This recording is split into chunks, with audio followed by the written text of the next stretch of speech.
Alcatraz a toujours été plus qu'un simple béton et de l'eau froide. C'est une énigme enveloppée de fils de fer barbelés imbibés de brouillard et de légendes. Pendant des décennies, le monde a fixé cette île déchiquetée dans la baie de San Francisco, posant la même question: ont-ils réussi à s'échapper? Maintenant, en 2025, un nouveau rebondissement a surgi. Un rebondissement si précis, si calculé qu'il renverse les anciennes hypothèses. Mais ne vous attendez pas à une fin bien rangée. Il ne s'agit pas de héros ou de méchants, il s'agit d'ombres de science et d'une nuit silencieuse qui résonne encore de secrets. Que s'est-il réellement passé derrière ces murs de cellules, et à quel point sommes-nous proches jusqu'à présent de finalement savoir numéro un? À l'intérieur de la prison la plus sécurisée d'Amérique, le pénitencier fédéral d'Alcatraz, souvent appelé simplement le Rocher, se tenait comme un symbole de l'approche la plus extrême du gouvernement américain en matière d'incarcération. Situé sur une petite île à 1,25 miles au large de la côte de San Francisco, Alcatraz était à l'origine un fort militaire dans les années 1850 avant d'être converti en prison fédérale en 1934. Géré par le Bureau fédéral des prisons, il était conçu pour accueillir des détenus jugés trop perturbateurs ou dangereux pour d'autres établissements. Dès sa création, Alcatraz était destiné à être la fin de la ligne, une institution de sécurité maximale et de privilèges minimaux pour les délinquants les plus incorrigibles. Les installations pénitentiaires elles-mêmes étaient un exploit d'ingénierie et de sécurité. Le bâtiment principal des cellules, construit entre 1910 et 1912, comportait 4 blocs de cellules, une salle à manger, un hôpital, une bibliothèque et des bureaux administratifs. Les cellules étaient en fait petites, dépouillées et construites avec des barres en acier indémontables. Les prisonniers étaient comptés jusqu'à 13 fois par jour et le ratio de gardiens par rapport aux détenus était le plus bas du pays. Des détecteurs de métal, des cartouches de gaz lacrymogène et des gardes armés dans des postes de tir surélevés renforçaient la sécurité à chaque tournant. L'accès à des privilèges tels que le travail, les visites et même le fait de parler pendant les repas devait être gagné, rendant la vie quotidienne à la fois stricte et psychologiquement éprouvante.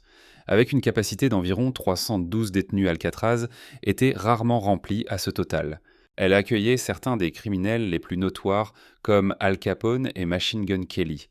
Les délinquants de super maximum étaient envoyés au bloc D, abritant des cellules d'isolement infâmes pour leurs conditions inhumaines. C'était une ségrégation raciale stricte sans réhabilitation prévue seulement du contrôle. Il y avait eu des mises à jour majeures dans le fonctionnement de la prison durant ces 29 années d'opération, comme l'introduction de clôtures électrifiées, de systèmes de verrouillage modernisés et de rénovations pour améliorer la sécurité dans les années 1930 et 1940.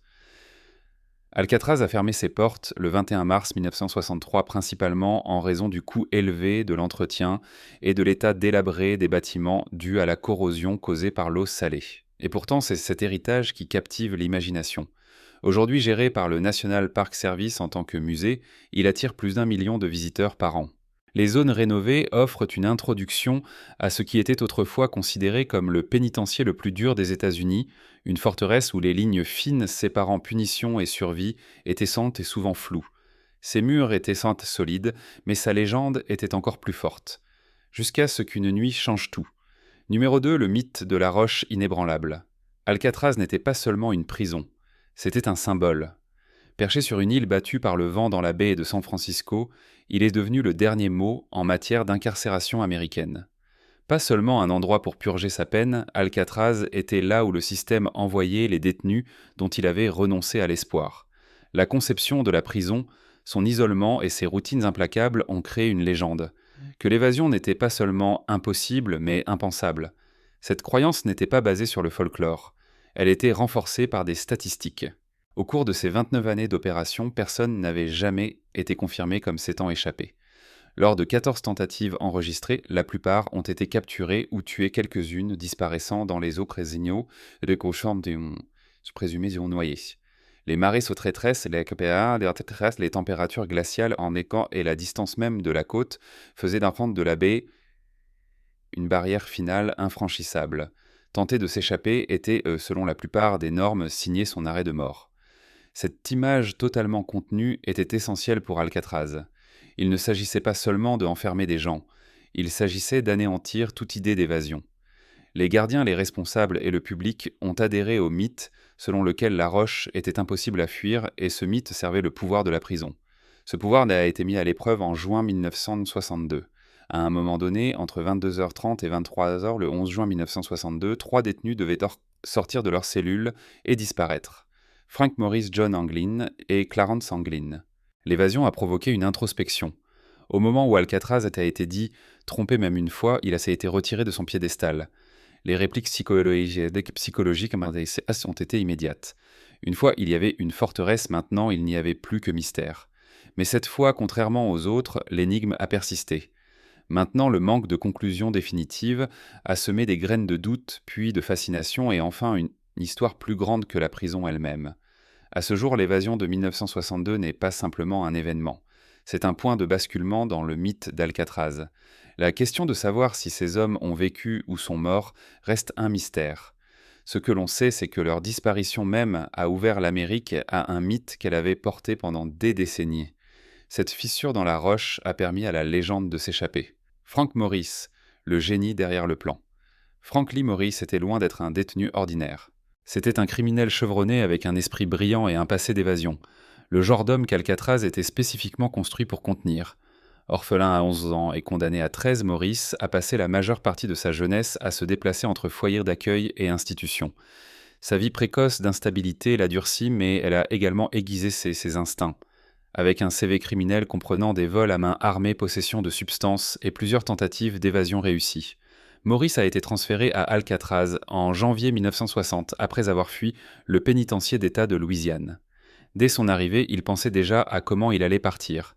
Une fois à Alcatraz, Morris a été placé près des autres détenus John et Clarence Anglin ainsi que Allen West, tous qu'il avait déjà rencontrés lors de séjours dans d'autres prisons. Avec leurs cellules côte à côte, les hommes pouvaient se chuchoter des choses la nuit, formant discrètement ce qui allait devenir l'une des équipes d'évasion les plus calculées de l'histoire. Morris a naturellement assumé le rôle de leader. Son intelligence et son expérience antérieure d'évasion ont fait de lui l'architecte du plan qui allait finalement secouer la réputation d'Alcatraz jusqu'à ses fondations. Contrairement à d'autres qui avaient essayé et échoué, Morris visait une exécution parfaite. Le groupe a passé des mois à tailler le béton endommagé par le sel sous les évents de leurs éviers. Ils avaient volé des cuillères en métal, des lames de scie jetées et avaient fabriqué une perceuse alimentée par un aspirateur pour faire des trous dans le matériau en béton en décomposition. Morris a produit des grilles en papier mâché peintes avec des fournitures volées à la bibliothèque et à l'atelier de maintenance pour masquer leurs activités. Même les sons de leur perçage ont été gérés. Morris jouait de son accordéon pendant l'heure de musique, utilisant son son enroué pour couvrir le bruit des activités. Il n'y a pas d'improvisation ici. Il y a certainement de la planification, preuve que Morris est tactiquement brillant. L'acte même de s'échapper n'était pas simplement une évasion de prison, mais plutôt un défi direct au mythe de l'invulnérabilité d'Alcatraz.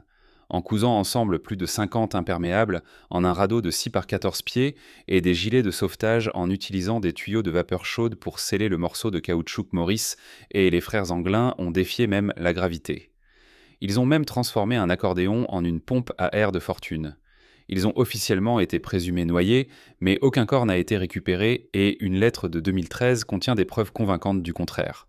Que Morris soit mort dans la baie ou ait vécu une vie secrète, cachée, son évasion était indéniablement la plus astucieuse de l'histoire d'Alcatraz, prouvant que même le rocher pouvait être fissuré. Les frères Anglin. John et Clarence Anglin étaient plus que 2 détenus purgant leur peine. Ils étaient des frères liés par l'adversité, la loyauté et un désir incessant de liberté. Nés dans une famille de fermiers pauvres en Floride rurale, ils faisaient partie d'une grande fratrie de 13 frères et sœurs et ont grandi en apprenant à survivre ensemble.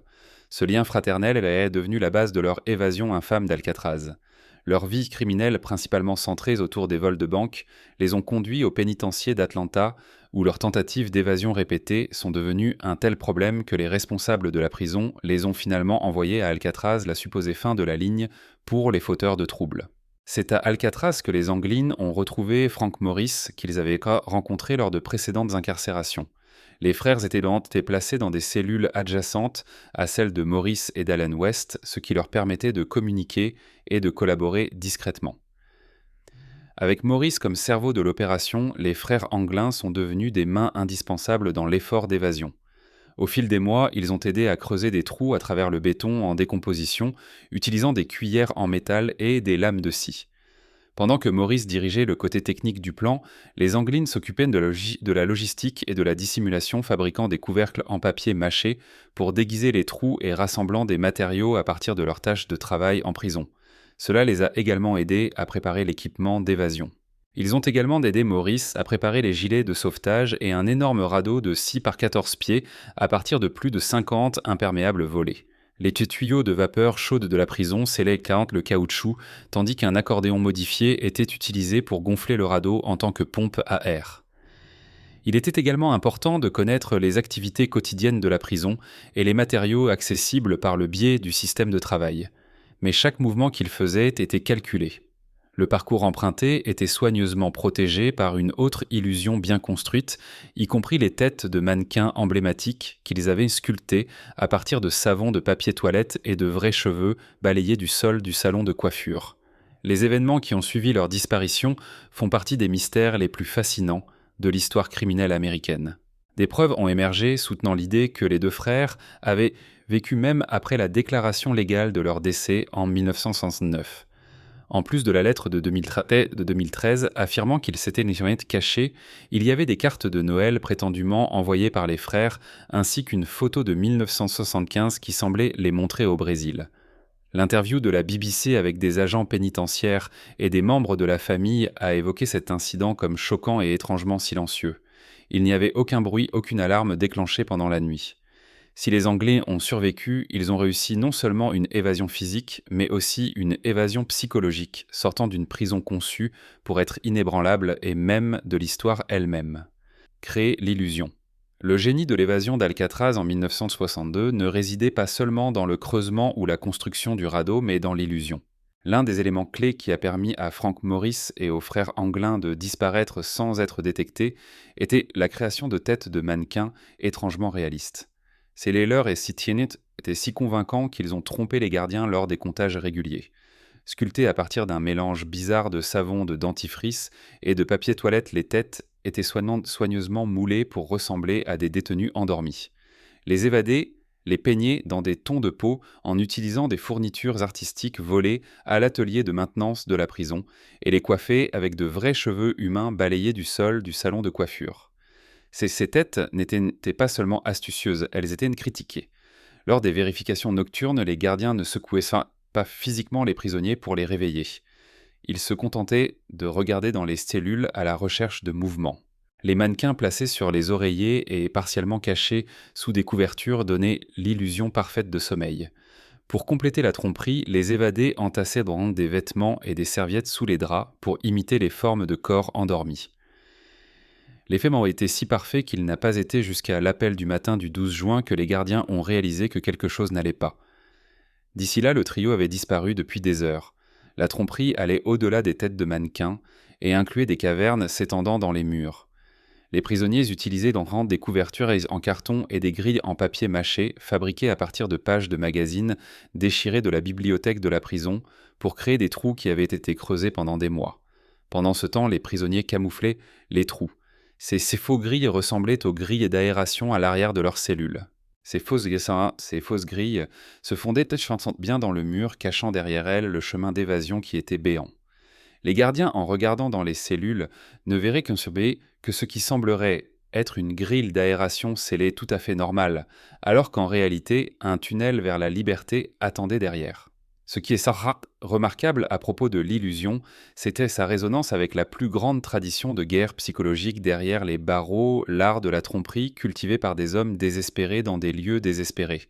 En fait, partout dans le monde, des tromperies ont aidé à des évasions, des lettres cachées dans des livres creusés, à des uniformes falsifiés cousus à partir de chutes de linge. Pourtant, peu peuvent se comparer à la ruse d'Alcatraz en termes de détails et de mise en scène. L'agent du FBI qui a travaillé sur l'affaire, Michael Dyke, a commenté qu'il ne se contentait pas de creuser. Il répétait une performance indiquant que l'évasion impliquait autant le psychologique que le physique. Les évadés ont mis en scène une scène qui a séduit non seulement les gardiens, mais tout le système pénitentiaire. Leurs cellules sont devenues une scène cette nuit-là et pendant quelques heures, les évadés étaient des acteurs jouant le rôle fantomatique des disparus. Mais la tromperie n'était que le début. La véritable évasion a commencé sous la surface. C'est creuser vers la liberté. La base du plan d'évasion d'Alcatraz était littéralement taillée dans l'infrastructure en ruine de la prison. Frank Morris John et Clarence Anglin et Allen West ont exploité une vulnérabilité critique, le béton endommagé par le sel derrière les évents sous leurs éviers. Pendant plusieurs mois, les hommes ont lentement ébréché le matériau affaibli en utilisant des outils aussi simples qu'ingénieux. Ils ont volé des cuillères en métal dans la salle à manger et réutilisé des lames de scie jetées. Encore plus impressionnant était leur perceuse maison, fabriquée à partir d'un moteur d'aspirateur. Petit à petit, nuit après nuit, ils ont creusé des tunnels d'évasion qui s'ouvriraient dans un couloir de maintenance non gardé. Ce qui a rendu cet exploit possible n'était pas la force brute, mais une extrême patience et une précision chirurgicale. Les hommes ont travaillé soigneusement pour éviter d'être détectés, plaçant des couvertures en carton et des grilles en papier mâché sur les trous pendant la journée. Ces grilles étaient peintes pour correspondre aux murs, utilisant des fournitures artistiques de la bibliothèque de la prison, leur permettant de se fondre parfaitement dans leur environnement. Les évadés ont coordonné leur creusement pour coïncider avec l'heure de musique, une période quotidienne où des instruments pouvaient être joués. L'accordéon de Maurice, bruyant et enroué, masquait les sons de grattage et de perçage, transformant le bloc de cellules en une zone de construction secrète. Une fois que les trous étaient assez grands pour y ramper, les évadés entraient dans le couloir non gardé et montaient à un niveau supérieur vide de la prison où ils construisaient un atelier caché. Ici, ils stockaient des matériaux et travaillaient sur d'autres éléments d'évasion, le radeau et les pagaies. L'entrée dans cette section était facilitée par les conditions de détérioration de la prison qui reposent sur les vestiges des anciennes fortifications militaires. Certains anciens détenus et enquêteurs ultérieurs se souviendraient de la façon dont les couches fondamentales d'Alcatraz pourrissaient et se brisaient, donnant ainsi à ces quelques hommes un avantage pour travailler sans être dérangés dans ces anciens tunnels de maintenance. L'une des tâches finales et les plus cruciales était d'accéder à la cheminée d'aération tout en haut du bloc. Les hommes ont grimpé 30 pieds en utilisant des tuyaux de plomberie et ont forcé le couvercle de l'évent. Ensuite, pour éviter les soupçons, ils ont moulé un faux boulon en savon et ont scellé la grille. Encore une fois, une attention particulière aux détails. Au moment où les évadés ont fait leur mouvement, ils avaient littéralement travaillé un chemin complexe de leurs cellules au toit. Leur stratégie concernait bien plus que simplement sortir. Il s'agissait d'utiliser les propres faiblesses négligées de la prison, son âge et sa conception, et ce faisant, ils ont réussi ce que personne d'autre n'avait pu faire, un chemin d'évasion non détecté, presque chirurgical, hors du rocher, avec le radeau en imperméable et la baie glaciale. Avec leur tunnel d'évasion terminé et les niveaux supérieurs de la prison navigués, avec succès, Frank Morris et les frères Anglin faisaient face à leur obstacle le plus redoutable, les eaux glaciales et impitoyables de la baie de San Francisco. Les températures oscillaient entre 50 et 55 degrés et les courants étaient notoirement forts. Ce sont ces conditions mêmes qui avaient longtemps cimenté la réputation d'Alcatraz comme étant inébranlable. Mais Maurice et les Anglin n'étaient pas seulement en train de sortir d'une cellule, ils s'échappaient d'une forteresse insulaire. Pour ce faire, ils avaient fabriqué un radeau, fait maison et des gilets de sauvetage à partir de plus de 50 imperméables volés, un exploit d'ingénierie pénitentiaire qui démontrait à quel point leur détermination était grande. Le radeau mesurait environ 6 par 14 pieds et était construit dans un atelier de fortune que les évadés avaient installé au-dessus du bloc de cellules. Les imperméables étaient différents et cousus ensemble à l'aide de fils pris dans les zones de travail de la prison, et les coutures étaient scellées en faisant fondre le caoutchouc avec des tuyaux à vapeur trouvés dans le système de plomberie de la prison. Pour gonfler le radeau, ils ont converti un accordéon similaire à un petit accordéon en une pompe à air de fortune. Même les pagaies étaient faites maison fabriquées à partir de morceaux de contreplaqué probablement récupérés lors de leur tâche de travail. Tout ce dont ils avaient besoin pour défier la baie avait été caché à la vue de tous. Après des mois de planification minutieuse, le trio était enfin sur la côte nord-est de l'île la nuit du 11 juin 1962. Là, ils ont gonflé et lancé le radeau dans l'obscurité, accueillant la chance de voyager jusqu'à l'île Angel, distante de moins de 2 miles. Alors que l'évasion restait silencieuse jusqu'au lendemain matin, elle a lentement révélé des indices sur son parcours. Une pagaie a été découverte par la garde côtière le 14 juin. Le même jour, un colis scellé contenant les effets personnels des frères Anglin a été trouvé. Une semaine plus tard, des morceaux du radeau ont dérivé jusqu'à la rive près du pont du Golden Gate, suivi d'un gilet de sauvetage fait maison. Cependant, ces matériaux n'ont pas permis de retrouver les hommes. De nombreux responsables, comme le directeur de la prison, étaient convaincus que les évadés s'étaient noyés. Vous entendez le vent, n'est-ce pas? Et voyez-vous, l'eau, a demandé alors le directeur Richard Willard lors d'une interview à la BBC. Pensez-vous que vous pourriez y arriver? Chambers croyait cependant que la sophistication du radeau et la précision des évadés laissaient penser qu'ils avaient peut-être survécu. Des analyses scientifiques ultérieures ont encore indiqué que si l'évasion avait été lancée pendant une fenêtre de marée étroite, une telle évasion aurait pu être réussie. Que la baie les ait engloutis ou qu'ils aient atteint la liberté, le radeau en imperméable reste le symbole le plus innovant de défi contre la prison, la plus sécurisée que l'Amérique ait jamais construite. Allen West, l'homme laissé derrière. Allen West était à l'origine l'un des 4 détenus qui ont aidé à planifier la grande évasion d'Alcatraz, mais il n'a finalement jamais réussi à sortir. Prisonnier de longue date à Alcatraz depuis 1957, West connaissait Frank Morris et les frères Anglin de précédentes incarcérations, et leur temps partagé dans des cellules voisines leur a permis d'élaborer le plan ensemble. West a été impliqué à chaque étape, taillant à travers le mur affaibli, derrière son évier, aidant à rassembler des matériaux pour le radeau et les têtes de mannequins et contribuant à la construction de l'itinéraire d'évasion.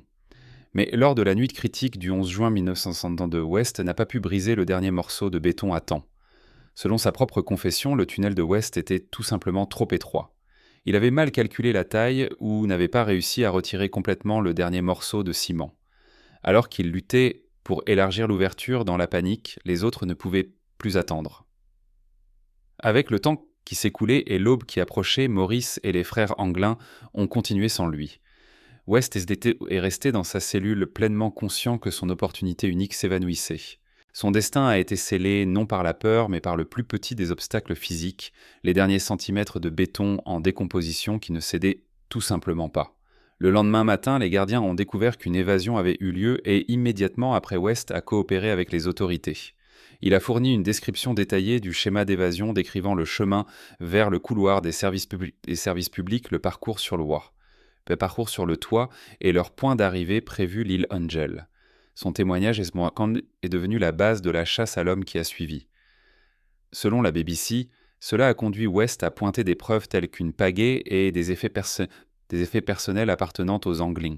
Cependant, aucun des évadés n'a jamais été retrouvé, ce qui a suscité des soupçons selon lesquels ils avaient gardé à l'esprit la présence de West lors de leur évasion et avaient changé leur itinéraire pour éviter une capture s'ils parlaient. Allen West a dû porter le fardeau d'un plan presque mis en œuvre.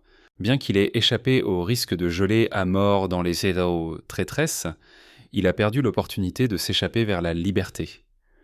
Après la tentative d'évasion ratée, West a été traité lorsque Alcatraz a fermé ses portes en 1963 et a purgé sa peine. Alors qu'il est souvent éclipsé par ceux qui semblaient disparaître, son rôle était central dans l'évasion en fournissant le compte rendu interne le plus complet de celle-ci.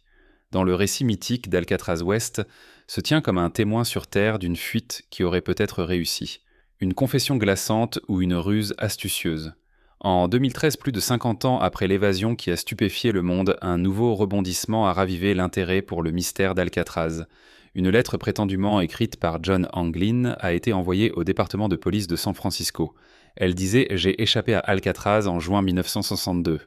Oui, nous avons tous réussi cette nuit-là, mais à peine. » La lettre affirmait que Frank Morris était mort en 2005, Clarence Anglin en 2008 et que John lui-même était gravement malade et prêt à négocier sa reddition en échange d'un traitement médical.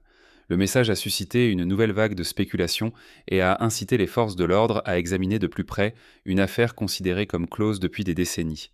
Le FBI a discrètement lancé une enquête renouvelée. La lettre a subi un examen scientifique, une analyse de l'écriture des tests d'empreintes digitales et d'ADN ont été effectués pour déterminer si la confession pouvait être légitime. Pourtant, malgré les efforts, les résultats étaient inconclusifs. L'écriture ne correspondait pas de manière définitive à des échantillons connus des Anglin ou de Morris et aucun ADN ou empreintes digitales utilisables n'ont pu être confirmés. Cette ambiguïté a laissé le dossier suspendu entre croyance et doute. La lettre était suffisamment crédible pour suggérer qu'elle pourrait être réelle, mais manquait des preuves solides nécessaires pour prouver son authenticité. Le grand public est resté dans l'ignorance de l'existence de la lettre jusqu'en 2018, lorsque l'histoire a été révélée par l'affilié local de CBS Capix. Le timing et le contenu de la lettre, ainsi que des décennies de prétendues observations et de revendications familiales, ont fourni un oxygène introductif à un mystère qui ne mourra pas. Même avant l'émergence de la lettre, la famille Anglin prétendait avoir reçu des cartes de Noël des frères, et il y avait une photo de 1975 très débattue qui montrait prétendument John et Clarence au Brésil. Le texte de la lettre, avec sa référence glaçante à la survie à des voyages à travers les États et à une vie tranquille cachée, pourrait être la preuve la plus convaincante que l'évasion a peut-être fonctionné. Le service des Marshals des États-Unis, techniquement toujours en charge de l'affaire, a laissé toutes les portes ouvertes. Ce n'est que récemment, en 2022, qu'il a publié de nouvelles représentations de l'âge avancé de Maurice et des frères Anglin, avec des appels publics pour des pistes potentielles. Certains enquêteurs et responsables restent convaincus que les hommes sont morts dans la baie, mais d'autres pensent qu'il y a trop de questions sans réponse pour que l'affaire soit considérée comme close. Que ce soit une vraie confession ou une ruse élaborée, la lettre de Billy 2013 souligne des tomes de la légende d'Alcatraz et a probablement rapproché de la vérité plus que n'importe quelle lettre auparavant. Ce qui est particulièrement captivant à propos de la lettre de 2013, c'est la façon dont elle s'intègre dans une fascination culturelle plus large entourant les criminels disparus et les mythes non résolus. À notre époque de surveillance maximale de traces numériques presque absolues et d'un intérêt public généralement faible, il semble presque mythologique que 3 hommes aient pu disparaître après avoir commis un crime se fondant dans les ombres pendant des décennies, pour ainsi dire. Cela évoque des légendes romancées de nombreux D.B. Cooper. Pourquoi pas Billy the Kid, des criminels devenus des figures populaires de la culture. Un vieux dicton dit que lorsque le petit peut battre le système, les gens aiment un bon mystère, cite Michael Dyke, un ancien marshal des États-Unis, lors de l'une de ses interviews en 2016.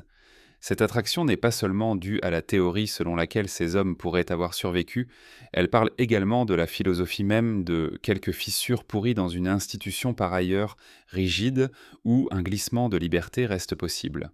Juste au moment où la piste semblait froide, la science a trouvé quelque chose que les mythes n'avaient jamais pu. Science contre scepticisme. Pendant des décennies, la croyance dominante des autorités pénitentiaires et des enquêteurs fédéraux était que Frank Morris et les frères Anglin n'avaient pas survécu à leur tentative d'évasion d'Alcatraz. Les eaux froides et rapides de la baie de San Francisco étaient considérées comme une barrière naturelle impénétrable. Le directeur Richard Willard a fait écho à ce sentiment lors d'une interview à la BBC en 1964, demandant de manière directe « Pensez-vous que vous pourriez y arriver ?» Comme beaucoup à l'époque, il croyait que même si les hommes avaient réussi à quitter l'île, l'eau les aurait réclamés. C'était cette croyance qui avait soutenu la décision du FBI de clore l'affaire en 1969, déclarant les évadés légalement morts. Mais au cours des décennies suivantes, cette ligne dure a été de plus en plus remise en question par la science. En 2014, un groupe de chercheurs néerlandais a utilisé une modélisation informatique avancée pour reconstruire les conditions de marée de la nuit du 11 juin 1962. Ils ont découvert que si les évadés avaient lancé leur radeau entre 23h et minuit, une fenêtre qui coïncide avec l'heure estimée de départ, ils auraient pu être portés par les courants vers l'île Angel. Cette simulation contredisait le récit de longue date selon lequel les eaux étaient insurmontables, offrant un scénario de survie plausible si les hommes étaient précis dans leur timing. Le bon scientifique a ravivé l'intérêt et a éclairé sous un nouveau jour des décennies de rumeurs et de prétendues observations.